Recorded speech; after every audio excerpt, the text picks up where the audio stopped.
Hello students. मांग से संबंधित पिछले वीडियो में हमने ये जाना कि मांग का नियम क्या होता है, किस प्रकार से कीमत व मांगी जाने वाली मात्रा में विपरीत संबंध पाया जाता है, यानी किसी वस्तु की कीमत में होने वाली वृद्धि के साथ मांगी जाने वाली मात्रा में कमी होती है और कीमत में होने वाली कमी के साथ मांगी जाने वाली मात्रा बढ़ती है। इस प्रकार से जो मांग वक्र है वो ऋणात्मक ढाल युक्त होता है। आज के इस वीडियो में हम ये जानेंगे कि मांग वक्र के ऋणात्मक ढाल युक्त होने के क्या कारण है और साथ ही हम ये भी देखेंगे कि किन परिस्थिति में मांग वक्र धनात्मक ढाल युक्त हो सकता है। तो पहले देखिए, मांग वक्र के ऋणात्मक होने के मुख्य 4 कारण है। पहला कारण ह्रासमान सीमांत उपयोगिता नियम, दूसरा कारण है प्रतिस्थापन प्रभाव, उसके बाद आय प्रभाव और चौथी बात हम कह सकते हैं कि कम कीमत नए क्रेता को आकर्षित करती है। इसके बारे में हम विस्तार से चर्चा करेंगे। उसके बाद हम इसी वीडियो में यह भी देखेंगे कि किन किन परिस्थिति में मांग वक्र ऋणात्मक ढाल युक्त नहीं होकर धनात्मक ढाल युक्त हो सकता है, उसके बारे में भी हम चर्चा करेंगे। तो देखिए, पहली चीज सीमांत उपयोगिता ह्रास नियम। सीमांत उपयोगिता ह्रास नियम यह बताता है कि जैसे जैसे उपभोक्ता के पास किसी वस्तु की मात्रा बढ़ती है, उसको एक अतिरिक्त इकाई से मिलने वाली सीमांत उपयोगिता घटती हुई प्रतीत होती है। तो ऐसी स्थिति में उपभोक्ता एक वस्तु की ज्यादा मात्रा नहीं खरीदना चाहता है, क्योंकि उसको वस्तु को खरीदने के बजाय पैसे को नगद रूप में रखने में उसको ज्यादा सीमांत उपयोगिता मिलती है। क्योंकि हमारा यहाँ जो संतुलन होता है, खरीद का संतुलन होता है, वो ये होता है, ये मार्जिनल यूटिलिटी ऑफ मनी और ये marginal utility of x item.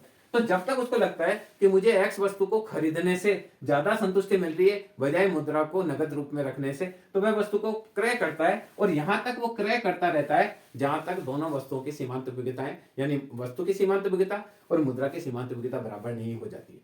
अब क्या होता है, इसके बाद उसको वस्तु की सीमांत उपयोगिता कम मिलती है। इस पॉइंट के बाद अगर वो और खरीदता है तो वस्तु से सीमांत उपयोगिता कम मिलती है और मुद्रा को नगद रूप में रखने से उसको सीमांत उपयोगिता ज्यादा मिलती है। तो ऐसी स्थिति में वह वस्तु को खरीदना बंद कर देता है। पर यदि वस्तु सस्ती हो जाती है तो उसको कम मुद्रा खर्च करनी पड़ती है, यानी मुद्रा की जो अतिरिक्त इकाई है उसकी सीमांत उपयोगिता उसकी बढ़ जाती है। तो ऐसी स्थिति में क्या होता है, उसको कम मुद्रा खर्च करनी होती है। तो वहां पर ये जो संतुलन है वो भंग हो जाता है और उसको लगता है कि मुद्रा को नगद रूप में रखने की तुलना में मुझे जो वस्तु है उसको खरीदने में ज्यादा उपयोगिता मिल रही है और वह वस्तु की अतिरिक्त इकाई खरीदता है। तो कहने का तात्पर्य यह है कि सीमांत उपयोगिता ह्रास नियम की वजह से भी मांग वक्र जो ऋणात्मक ढाल युक्त होता है, क्योंकि जैसे जैसे उपभोक्ता के पास वस्तु की इकाइयां बढ़ती है उसको एक अतिरिक्त इकाई से प्राप्त जो संतुष्टि है वो पहले की तुलना में कम प्राप्त होती है।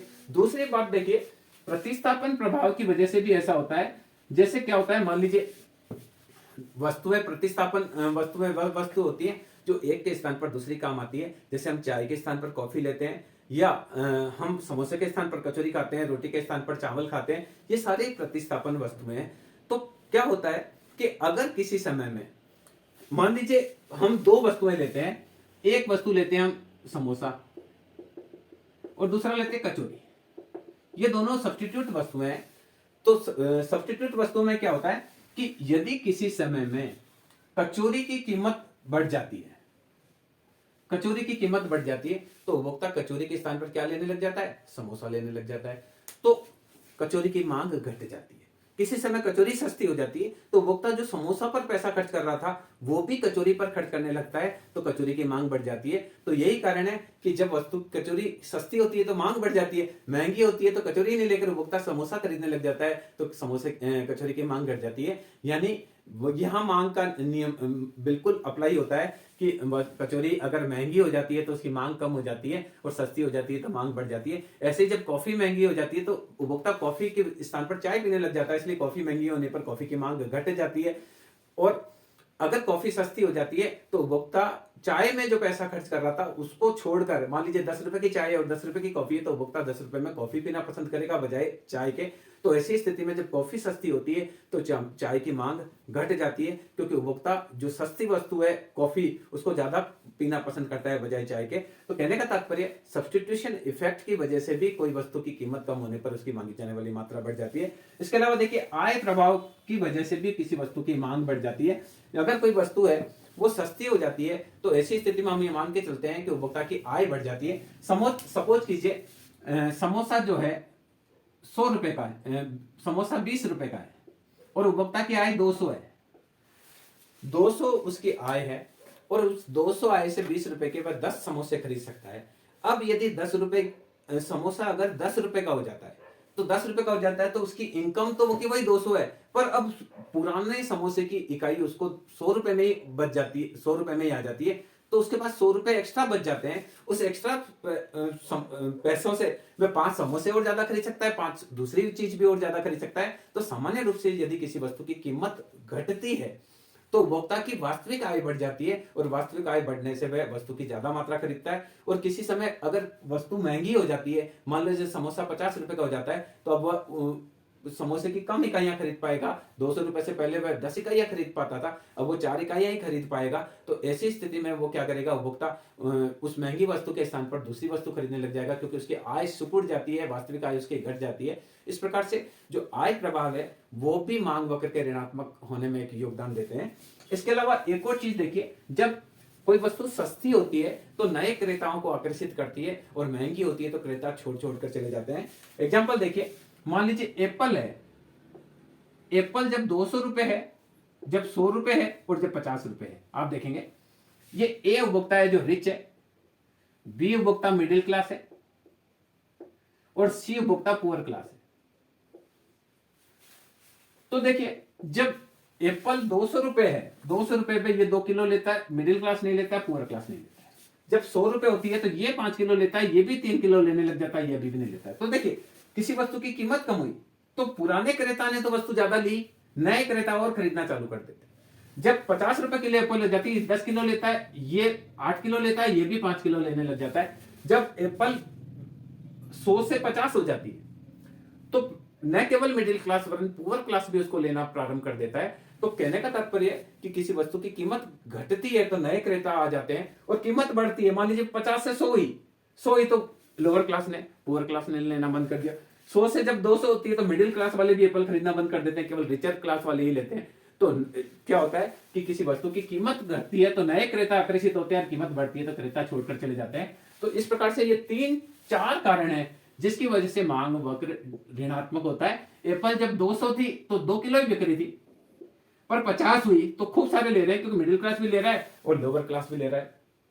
दूसरी चीज देखिए, ये आपके घटते मूल्य की बात हुई और आय प्रभाव की बात, हमने प्रतिस्थापन प्रभाव की बात कर ली।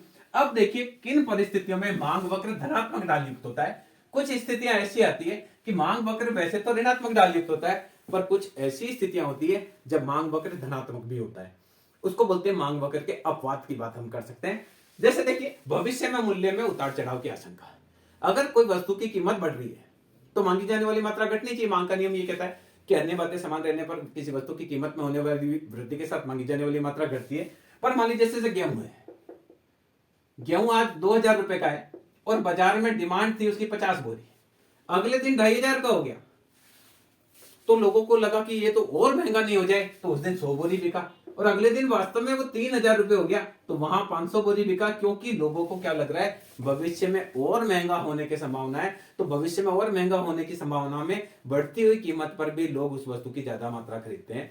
और अगर भविष्य में सस्ता होने की संभावना हो कि और सस्ता होगा, जैसे सोना है, गोल्ड, गोल्ड आज था मान लीजिए 64,000, आज बिका 2 kg, अगले दिन 63,000 हुआ तो उस दिन 1 kg बिका, लोग सोच रहे हैं और सस्ता होगा। अगले दिन 60,000 रुपए हो गया तो लोग सोच रहे हैं और सस्ता होगा, तो आधा किलो ही बिका। और अगले दिन 50,000 हो गया तो बिकना ही बंद हो गया, लोग सोच रहे हैं कि और भविष्य में सस्ता होगा तब खरीदेंगे।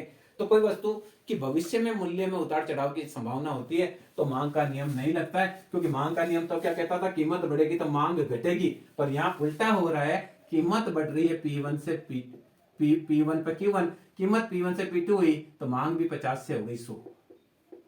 तो ये मांग वक्र धनात्मक ढाल युक्त हो गया। देखिए क्योंकि भविष्य में और ऐसा परिवर्तन है, इसमें भी देखिए कीमत के घटने के साथ मांग भी घट रही है, तो ये भी धनात्मक ढाल है, क्योंकि प्राइस घट रही है और डिमांड भी घट रही है, तो ये धनात्मक ढाल है, क्योंकि दोनों तीर एक ही दिशा में। यहां पर प्राइस बढ़ रही है तो डिमांड भी बढ़ रही है, तो दोनों तीर एक दिशा में, धनात्मक ढाल। दूसरी चीज देखिए, अज्ञानता और भ्रम की स्थिति में भी उपभोक्ता क्या करता है, वस्तु को सोचता है। कई बार उपभोक्ता क्या सोचता है कि जो वस्तु महंगी है वो सही है, अच्छी है, और सस्ती है वो खराब है। तो वो उस अज्ञानता व भ्रम की स्थिति में देखिए क्या होता है कि जब वस्तु महंगी होती है तो उसको खरीदना प्रारंभ कर देता है, और वस्तु सस्ती होती है तो उसको नहीं लेता है। द्वितीय विश्व युद्ध के समय में एक किताब छपी थी जिसको 10.13 सीलिंग रेट पर, आप ये मान लो पैसे पर, एक किताब को दिया गया। उस समय वो किताब नहीं बिकी, केवल उसकी 20,000 प्रतियां किताब बिकी। लोगों को लगा कि इतनी सस्ती दर पर किताब होगी तो क्या होगा, उसमें कुछ होगा ही नहीं, तो लोगों ने उसको खोल के भी नहीं देखी, खरीदी भी नहीं।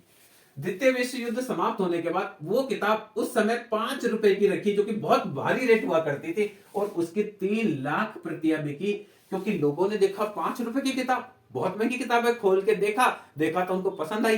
तो कई बार क्या होता है, उपभोक्ता अज्ञानता व भ्रम की स्थिति में होता है, वो ये सोचता है वस्तु महंगी है तो अच्छी है और सस्ती है तो खराब है। तो ऐसी वस्तुएं जब उनकी रेट कम होती है तो वो कम बिकती है, और जब रेट बढ़ जाती है तो वो ज्यादा बिकती है। हमारे यहाँ कार आई थी टाटा नैनो, उसकी रेट कम थी तो बिकना बंद हो गई, और जो कारें महंगी होती है तो उनकी बिक्री ज्यादा होती है। आप हीरा को देखिए, सोने को देखिए, हीरा प्रतिष्ठा रक्षक वस्तु है, उसकी बात भी हम करेंगे। तो कई बार उपभोक्ता अज्ञानता में ये समझता है कि महंगी है तो अच्छी होगी, इसलिए ज्यादा खरीद लेता है, और जब सस्ती होती है तो नहीं खरीदता। तो इस भ्रम और अज्ञानता की स्थिति में भी मांग वक्र धनात्मक होता है।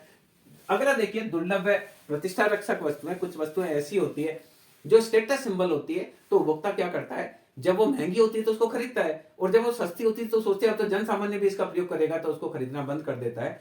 हीरा जब महंगा होता है तो उसकी डिमांड बढ़ जाती है, जब हीरा सस्ता होता है तो धनिक लोग भी नहीं लेते हैं, वो सोचते हैं कि अब तो हर कोई हीरा पहन के घूमेगा, तब अपने क्या स्टेटस सिंबल होगा, तो वो तो खरीदना बंद कर देता है। और जो मिडिल क्लास या दूसरे लोग होते हैं उनके पास तो सस्ता भी महंगा ही उनको लगता है, तो वो भी नहीं खरीदते हैं। तो सामान्य रूप से हीरा, सोना, चांदी ये महंगे होते हैं तो उनकी डिमांड बढ़ जाती है, और जब ये सस्ते होते हैं तो उनकी डिमांड घट जाती है।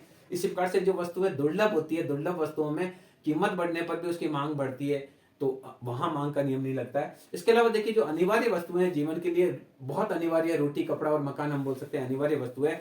गेहूं कितना भी महंगा हो जाए, हम उनकी मांग, अगर परिवार में सदस्य बढ़ रहे हैं तो बढ़ेगी। अगर दूध कितना भी महंगा हो जाए, दूध महंगा होने के साथ अनिवार्य है तो उसकी डिमांड नहीं घटेगी, क्योंकि मांग का नियम तो हमें क्या कहता है कि कीमत बढ़ने पर मांग घटनी चाहिए। पर ये अनिवार्य वस्तु है, रोटी, कपड़ा और मकान, इनकी कीमत बढ़ती भी चली जाती है तो भी मांग बढ़ती चली जाती है, और कीमत घट भी जाए तो इनकी मांग बहुत ज्यादा बढ़ती नहीं है। अगर एक व्यक्ति 2 बोरी गेहूं लेता है साल भर में, तो अगर 2,000 रुपए बोरी है तो भी 2 बोरी लेगा, 4,000 रुपए है तो भी 2 बोरी लेगा, 6,000 रुपए है तो भी 2 बोरी लेगा। यानी कीमत बढ़ने पर मांगी जाने वाली मात्रा नहीं घट रही है, और 6,000 से 4,000 हो जाए तो भी उसकी मांग नहीं बढ़ रही है, 4,000 से 2,000 हो जाए तो भी गेहूं की मांग नहीं बढ़ रही है, क्योंकि उसको पता है कि मैं 2 क्विंटल से ज्यादा गेहूं साल भर में मेरे नहीं लगते हैं। तो कुछ ऐसी वस्तु होती है, अनिवार्य वस्तु होती है, उनकी कीमत घटने पर भी मांग नहीं घटती, बढ़ती है, और कीमत के बढ़ने पर भी मांग में कोई परिवर्तन नहीं होता है। ऐसी वस्तु को अनिवार्य वस्तु कहते हैं। तो इस वीडियो के माध्यम से हमने ये जाना कि किस प्रकार से मांग वक्र के ऋणात्मक होने के क्या क्या कारण हैं, जिसमें हमने बात करी समसीमांत उपयोगिता ह्रास नियम की बात करी, प्रतिस्थापन प्रभाव, आय प्रभाव की बात करी, और नए जो कीमत घटने पर नए क्रेता आकर्षित होते हैं उसकी बात करी। इसके अलावा मांग नियम क्या पॉजिटिव कब होता है भविष्य में, और मूल्य में उतार चढ़ाव की बात करी हमने। अज्ञानता व भ्रम की स्थिति में उपभोक्ता वस्तु को महंगी होने पर ज्यादा खरीदता है। इसके अलावा एक और चीज होती है गिफिन वस्तुएं। गिफिन वस्तुओं के बारे में एक जो अर्थशास्त्री थे, गिफिन नाम के अर्थशास्त्री थे, उन्होंने बताया कि कुछ वस्तुएं ऐसी होती है जिनको घटिया वस्तु हम कह सकते हैं, वो कीमत बढ़ने पर ज्यादा बिकती है और कीमत घटने पर कम बिकती है। सामान्य रूप से इन वस्तुओं को समाज का जो गरीब तबका है वो यूज करता है।